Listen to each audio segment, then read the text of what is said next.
So if you bought a lottery ticket, for example, okay, and let's say you need 7 numbers out of 7 to win the jackpot, right?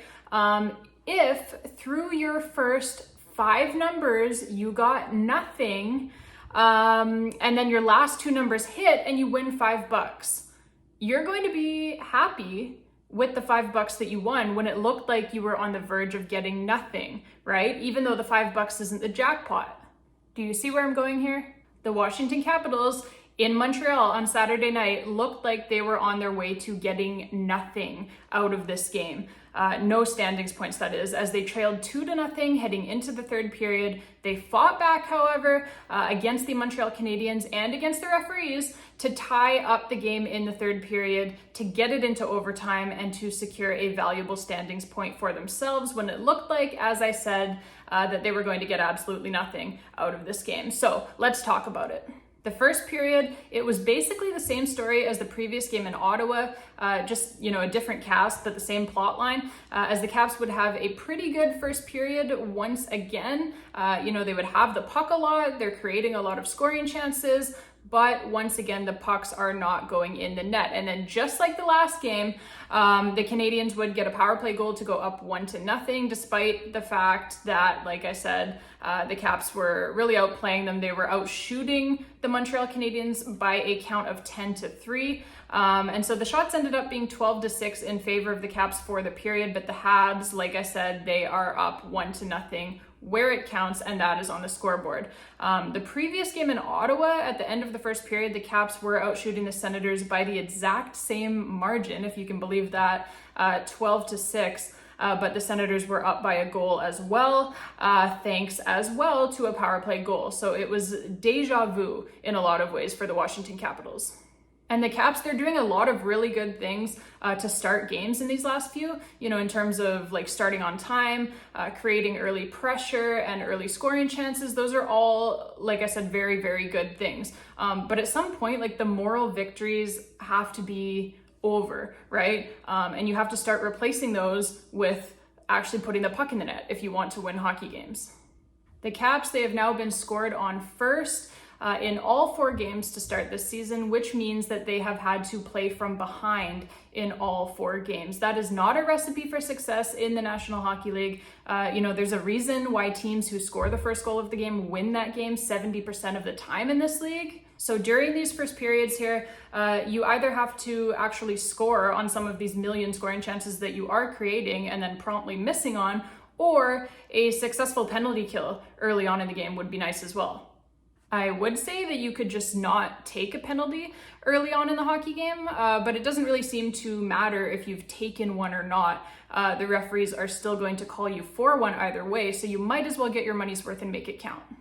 Anyways, the penalty kill for the Caps in the back half of these games has actually been very strong, but for some reason they seem to want to give up a goal against on every team's first power play of the night before shutting the door with the PK for the rest of the night. And like I said, if you're going to do that and then you're going to combine that with not scoring on any of your own early chances as well, then you are always going to be playing from behind.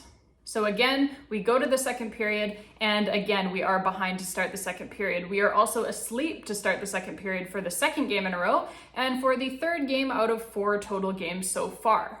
And do you see how there are patterns here starting to form that we can start to notice here just 4 games in? Strong start, things don't go your way, you can't put the puck in the net, the other team finds an early goal on the power play to take the lead in the hockey game. And so the second period starts, and now after just 20 minutes, you have lost your confidence once again. And now you are playing like you're scared, frankly, to make a mistake, because you can't go down by 2 goals when you aren't scoring any yourself, obviously. But there is a specific shift in the hockey game here that I want to draw your attention to. I want you guys to watch it over again if you can, if you do have replay available. So that new look 4th line for the Caps, it's new look obviously because Nick Dowd is still out with injury, and so Anthony Mantha is in the lineup again, and they shift Alexi Protas over to center to cover for Dowd's absence. But there is a shift with that new look 4th line. It starts with about 16:45 left in the second period with Beck Malenstein carrying the puck into the Habs zone.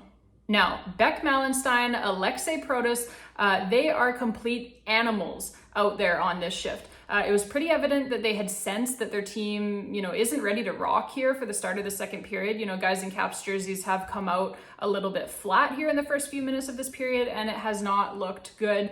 It's looking, frankly, like things are in danger of getting out of hand here quickly. So Beck Malenstein, Alexei Protas, they have sensed that, okay? And so they are coming out for their shift. They're ready to change the momentum for their Washington Capitals team. And they waste no time getting the puck down into the Habs zone. They waste no time busting their asses on the forecheck, hammering Habs defenders and winning puck battles, turning pucks over, creating offensive pressure. If they do happen to lose the puck, no problem. They just win another battle, hammer another Habs player down on their ass and get the puck back, keeping that offensive pressure alive. You could absolutely feel a Washington Capitals goal coming on this shift. You could feel it. You could feel it, that is, until Anthony Mantha was asked to touch the puck there for a second. He immediately loses it and just makes absolutely zero effort, frankly, to get it back or to at least keep the battle alive for a few more seconds. Just no effort, he's not even trying there if you watch this shift. And all of a sudden, the puck is out of the Habs zone and the Caps have nothing to show for that amazing shift by Beck Malenstein and Alexei Protas.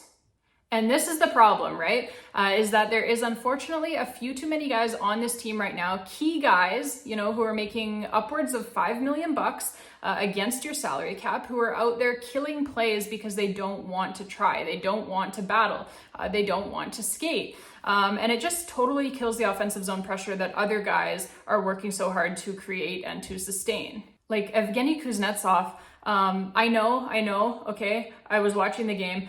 He had the nice assist there on the game-tying goal with 2 minutes left. So good for him, props to you, buddy. But my question is, where were you for the first 58 minutes of this hockey game? Where were you?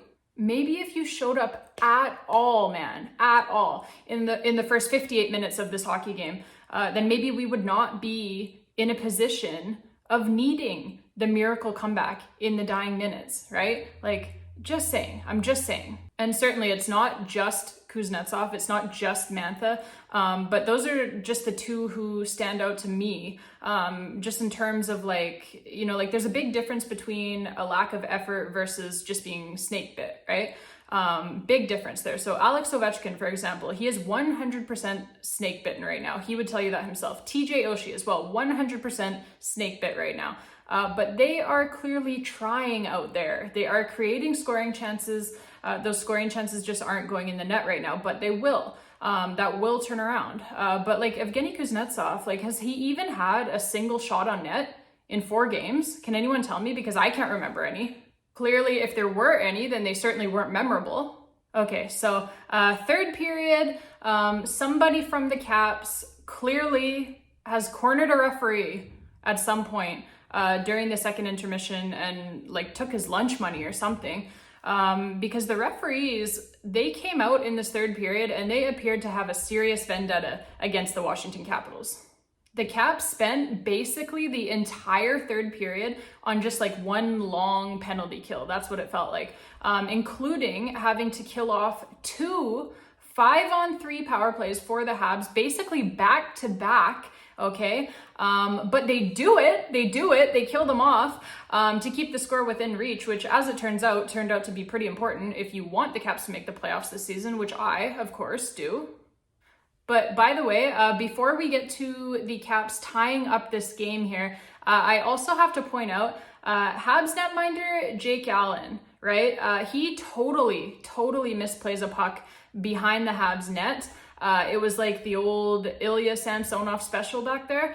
So Evgeny Kuznetsov, he has a wide open cage to shoot at for a shorthanded goal at a time when the Caps haven't been able to score any goals yet. So this is huge.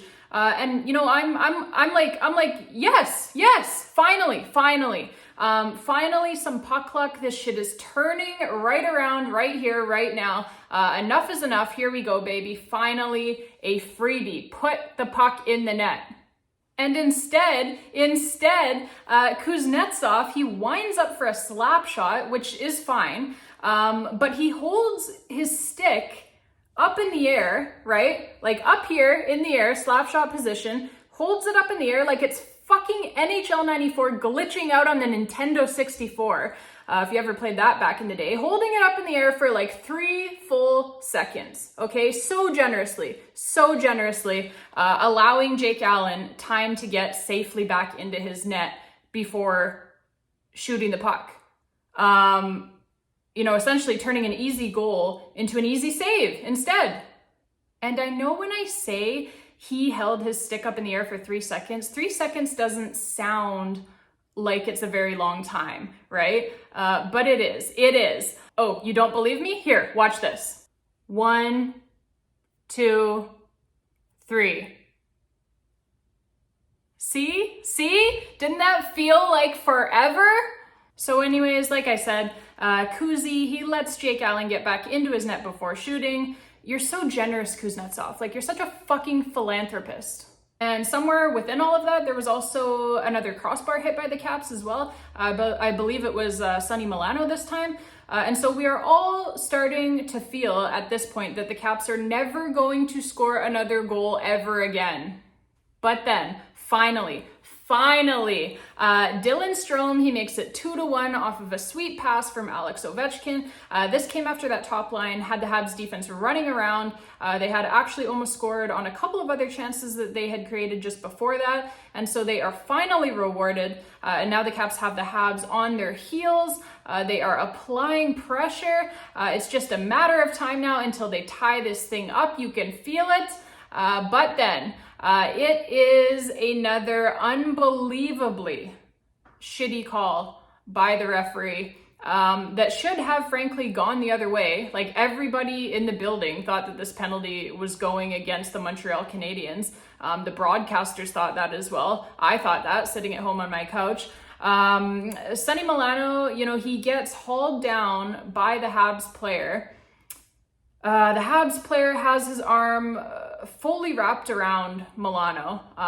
The best way that I could describe it, would be like, it's the way that I like hug my dog, like when he's trying to get away from me, right? So he yanks Milano down to the ice, and Milano somehow is the guy coming out of this with a penalty. So the Caps straight back to the penalty kill, but they would kill it off, however. I mentioned earlier how they would kill off all of these penalties in the third period, including a couple of back-to-back 5-on-3s.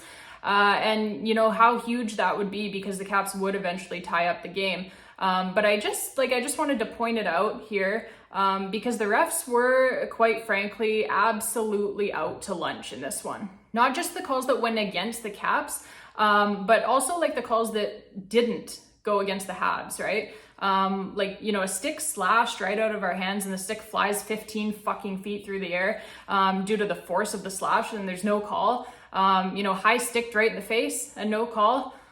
It's getting old. That's all I will say.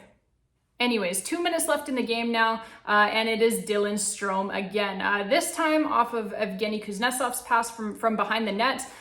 Beautiful play all around, and we are all tied up, baby. Let's not talk about the overtime. I don't want to talk about the overtime.